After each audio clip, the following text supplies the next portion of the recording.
अभी जो हम कर रहे हैं उसमें बस ये टॉपिक छूटा, ये वाला यहाँ से शुरू होगा ये और यहाँ ख़त्म होगा। भाई ये क्वेश्चन वास्तव में सब बच्चे छोड़ना, लेकिन ये सच में बड़ा ही आसान तरीका है।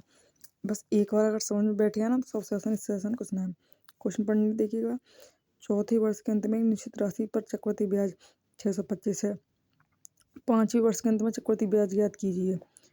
क्वेश्चन का लेवल है कि चक्रवृद्धि ब्याज चौथे वर्ष के अंत में इतनी है, 5वें के वर्ष में ज्ञात करनी है और रेट हमें 8% दे रखी है वार्षिक रूप से।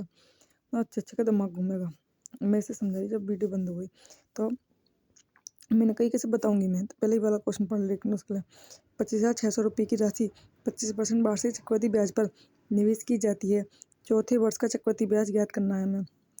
चौथे वर्ष का तो अगर नॉर्मल लगाने बैठे ना 25% का 4 वर्ष का हमें और सक्सेस रूप से रेट निकालनी है तो फिर तो हो गई, बट्टा दाड़ हो जाएगा। लेकिन सच में अगर ये जो तरीका है, ये मैं बस थोड़ी सी चीज़ बताऊँगी, समझ में अच्छे से आ जाएगा। ये मैं बताऊँगी ये कैसा होगा।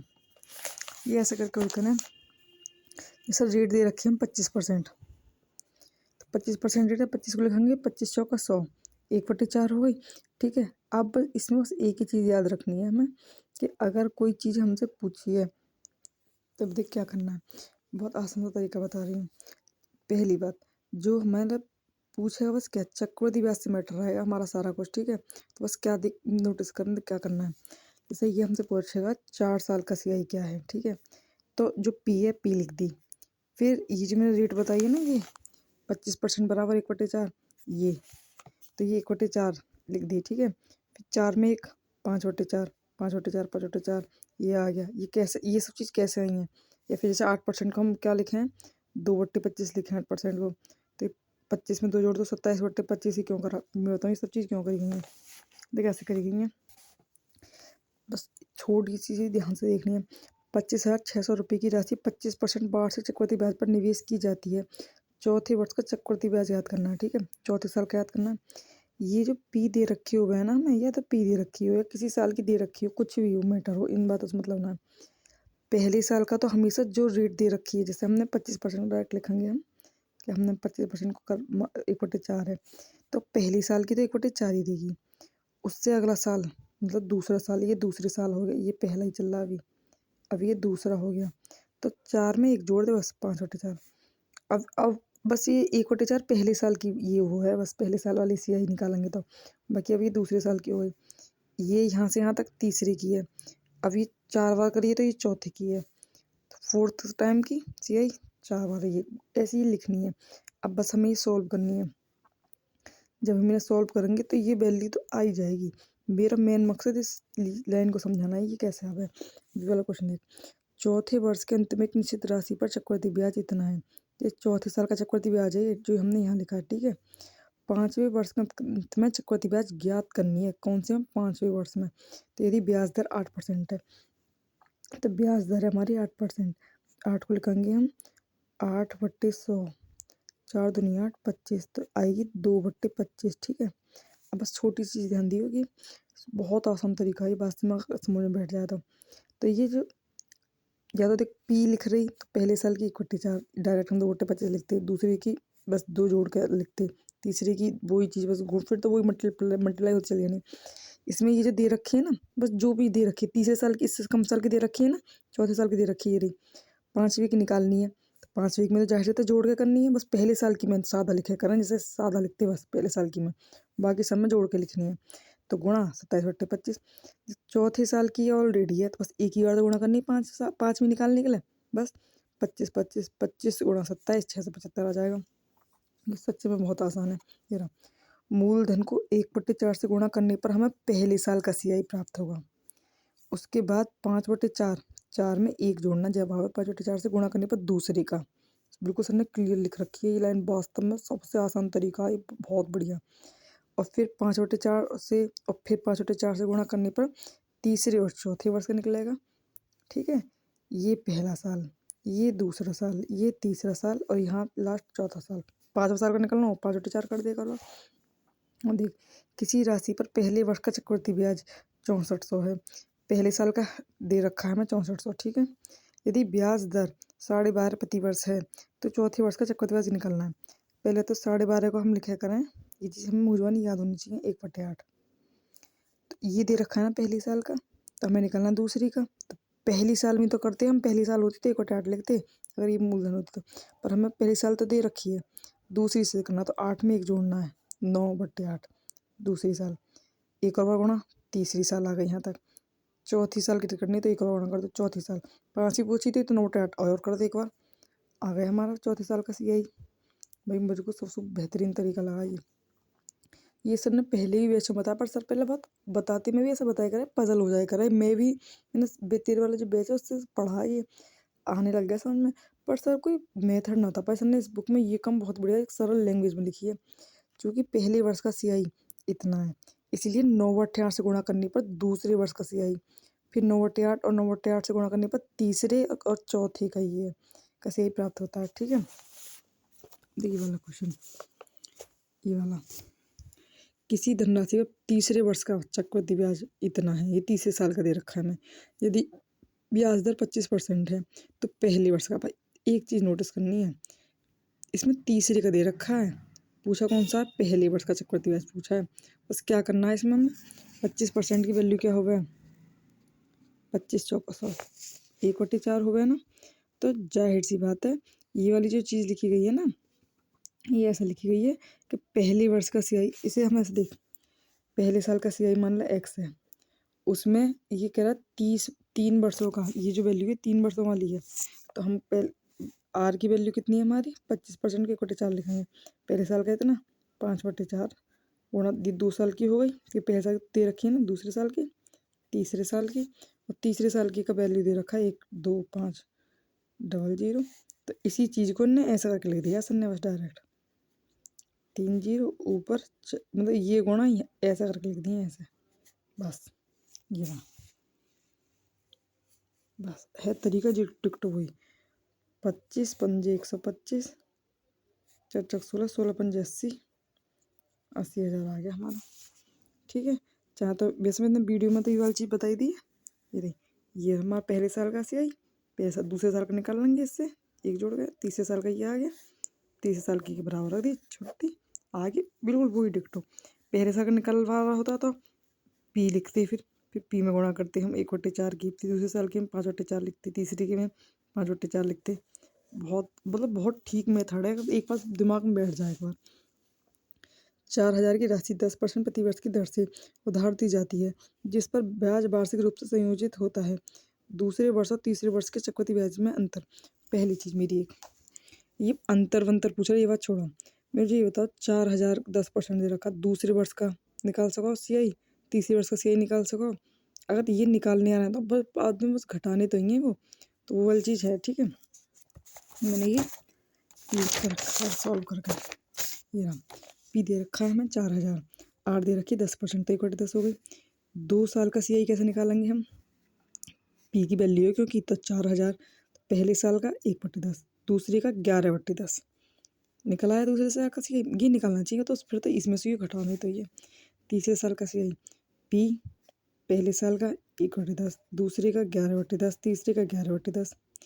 अब क्वेश्चन में कहिए तीसरे ईयर में से दूसरे ईयर के CI को घटा दो, क्या है घटा के बताता, जब इसमें से ये घटना है तो हम हर चीज़ इसे घटाएं, मतलब बहुत कैलकुलेटिव होता है। आसान तरीका हमेशा घटाने वाला क्या होगा, बस इसमें यही तो लगती है, ये लाइन लिखेंगे पूरी, फिर लिखेंगे माइनस, फिर ये लाइन लिखेंगे, तो उसमें ये होता 4,000 1/10 और 11/10, इसमें भी है सेम चीज़, इसमें भी है।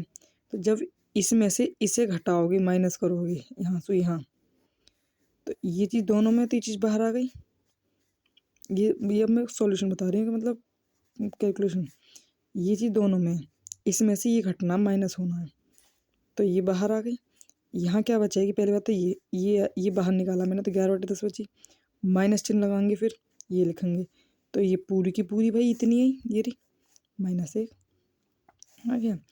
ये बस मैं लिख दूँगा इस बार को कि ये वाली बात आई कैसे, ऐसा करके आएगी कि 4,000 गुणा 1/10 गुणा 11/10 गुणा 11/10 माइनस 4,000 गुणा 1/10 गुणा 1/10 11/10। ठीक है, अब बस मुझे था जब ये और ये घट रहा है तो ये सेम चीज़ है जो दोनों में।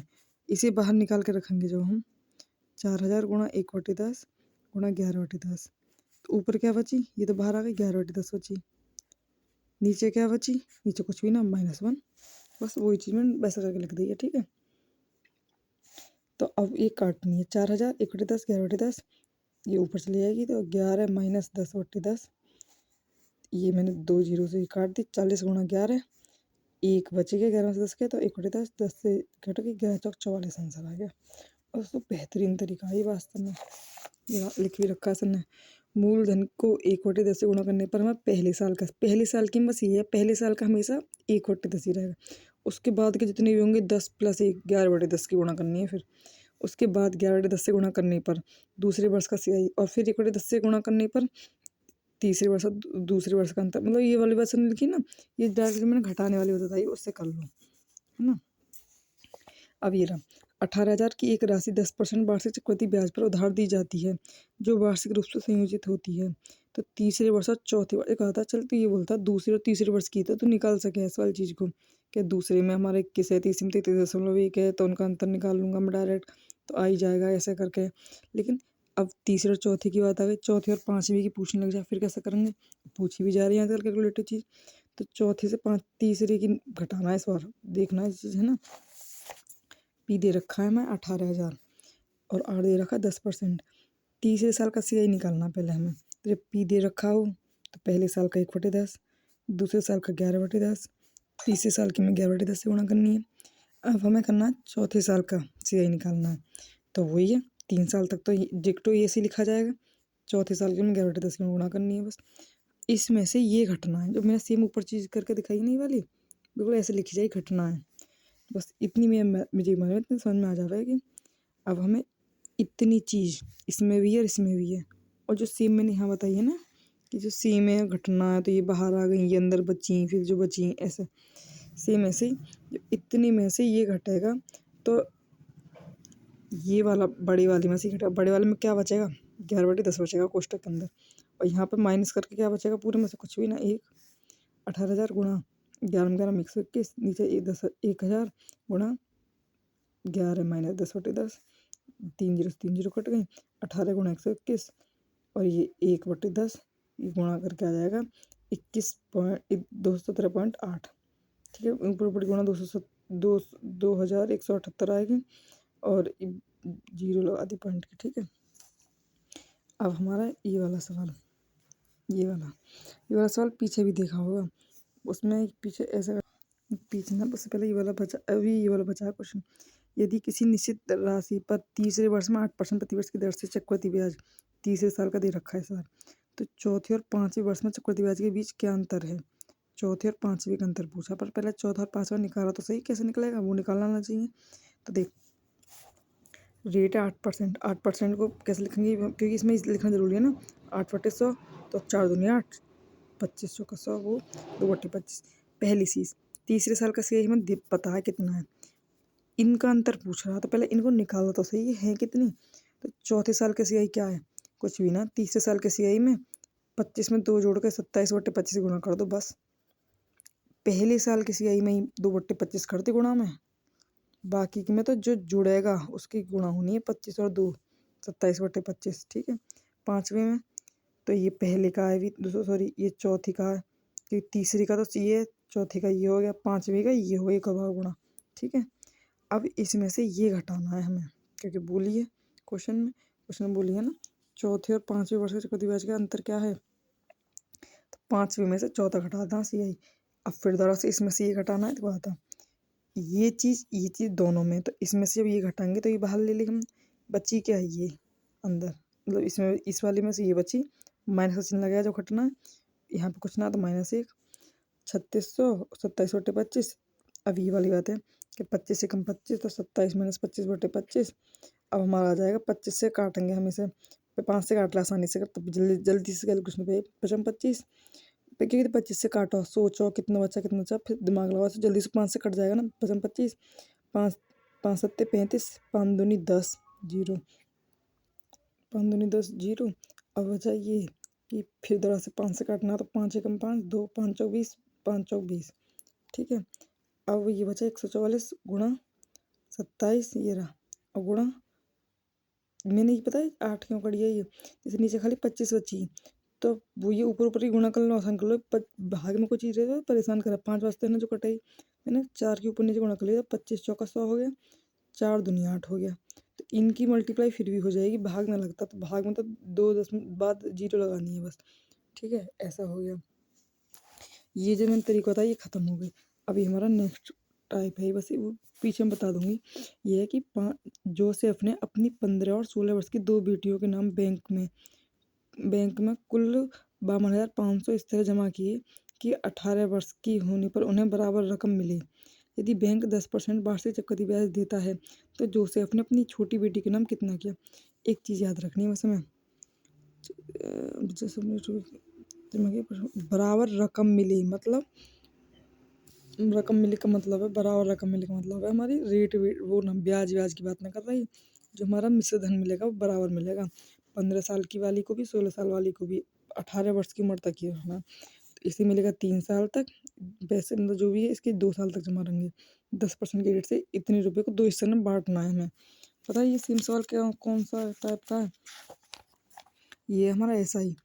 और SI में हमने एक क्वेश्चन पढ़ा ये कहाँ, जब बाप ने अपने 2 बच्चों में बांटा, देखो एक मिनट रुक जाओ बस, ये रहा सामने ही देखना ध्यान रहे, ये रहा दो पुत्रों में बांटा और इतने साल तक रखा, ये वो ये तो इसमें में समान धन प्राप्त हुआ, वो ये A प्राप्त हुआ। तो हमने वो उस हिसाब से करा कि डायरेक्ट इसे कितने साल मिला 12, 12.5 की हम गुणा कर दी तो वो हमारा ऐसा ही आ जाएगा, 12 गुणा 4 तो 4.5 54, तो 154 वो भी A के लिए भाई कहते ना। तो ये जो वैल्यू आई इनको रेशो में काट के ये 122 का, तो मैं वो है कि छोटी को इतनी बड़ी को इतनी, ऐसा करके जो हिसाब है। तो टोटल हमें दे रखी राशि ये रही, तो कर देते। सेम चीज़ SCI में करनी है। बस CI में एक दिक्कत है कि CI में रेट जैसे आसानी से ना निकलती है ज़्यादा। तो पहले तो मैं बताऊँ, मैंने जो मेहनत तरीका अपना है, फिर सर का बताऊँ। मुझे सर का ज़्यादा ठीक लगा, अगर याद रहेगा तो सर का बढ़िया है। रेट 10% है, 15 साल वाली और 16 साल वाली 2 लड़की इनकी, ठीक है। तो एक को 18 साल तक की उम्र तक मिलने हैं, एक को मिलेगा 3 साल तक, एक के चलेंगे 2 साल तक। CI आपको पता है क्यों बढ़िया रहेगा ये, क्योंकि 10% तो हमें याद है 3 साल का 33.1 है, 33.1, 2 साल का 21% है। अब जो हमारा मिश्र धन आ गया तुरंत 133.1 और 121, कहा ये है कि इसका 133.1 और इसका 121, भाई का सॉरी 121, मिश्र धन दोनों बराबर प्राप्त होंगे लास्ट में। तो एक x बट्टे भाई 121 ये बट में जाएगा 13.1, ठीक है। अब ये पॉइंट हटा के ये 0 मैंने ही बढ़ाई है ऊपर, तो 12 1210 1331, काटा कूटी करोगे ना इनकी, जो तुम 11 से कटेगा कि जहाँ चल जाए 1331, 11 से कटा तो 11 इसके अलावा कहीं और से दिमाग में लगाना, 11 कम 11, 11 कम 11 दूनी 22 और 11 कम 11 ऊपर भी कटेगा। फिर एक और काट लो, 11 कम 11 नीचे भी 10 और 11, तो 122 का जो है वो 10 और 11 में बटेगा। 10 और 11 किसका अनुपात है, 10 और 11 की टोटल राशि कितनी दे रखी है हमें, ये रही 5200 राशि है टोटल। तो टोटल राशि ये पूछी किसकी है, छोटी बेटी को। तो छोटी बेटी कौन सी वाली, X वाली, ठीक है, जिसको ये मिल रहा है। तो 10 की गुणा कर दो, बड़ी की पूछे बड़ी की कर दो, 25,000 आ गया। पर सर ने जो तरीका कर रखा है, सर का तरीका वास्तव में बढ़िया ही है, पर याद रहना चाहिए। 10% 1/10, सर ने डायरेक्ट इतना कर दिया, छोटी का 10 बड़ी का 11 और कहने का ये घात बराबर आयु का अंतर। आयु का जो घात में लिखनी है ना इनके ऊपर, वो आयु का अंतर लिखना है। आयु का अंतर ये वाला अंतर है कि जो मतलब पैसे न मिलेंगे उसका अंतर कह रहा है ये। 3 और 2 में अंतर कितना है, 1। तो बस ये टोटल है, ये एक अंतर है ना, तो ये 10 और 11 ही वैल्यू आ गई टोटल राशि, मतलब कि छोटी को 10 अनुपात में, आपको 11 मतलब अनुपात है राशि का 21। तो ये वाली बात जो मैंने यहाँ लिखी ना, ये वाली चीज़ हो गई लौट। अब यहाँ से तो 10 और 11 की 21 वैल्यू इसकी है, तो छोटी का प्राप्त करो, बड़ी का होता तो 11 से करते। इस बात में समझ में आई वाली बात। 66,300 रुपये को A और B के बीच इस प्रकार विभाजित करें कि 8 वर्ष बाद A को प्राप्त होने वाली राशि 10 वर्ष बाद B को प्राप्त होने वाली राशि के बराबर हो। इसमें भी सेम मिश्र धन वाली बात करी गई है, ठीक है। तो यदि चक्रवृद्धि ब्याज 10% प्रतिवर्ष की दर से वार्षिक रूप से संयोजित हो, 10% का 1/10, ठीक है। इसमें एक चीज़ ध्यान रखनी है बस कि 8 वर्ष बाद और 10 वर्ष बाद, तो ये आयु का अंतर कितना है 8 और 10 में, 2 का अंतर, तो दोनों की घात ऊपर कर देनी है इनकी कि ये इसकी घात ये, इसकी घात ये है, ठीक है। तो 121 हो गई, इसकी 100 हो गई। अब टोटल राशि जो है वो इनका एडिशन होगा। अब चाहे ए पूछे या बी पूछे, जो भी पूछे, तो टोटल राशि है हमारी 221 की। ए की पूछेगा तो 121 गुणा करनी है, बी की पूछेगा तो 100 की गुणा करनी है। ये हो गई हमारी स्याही खत्म।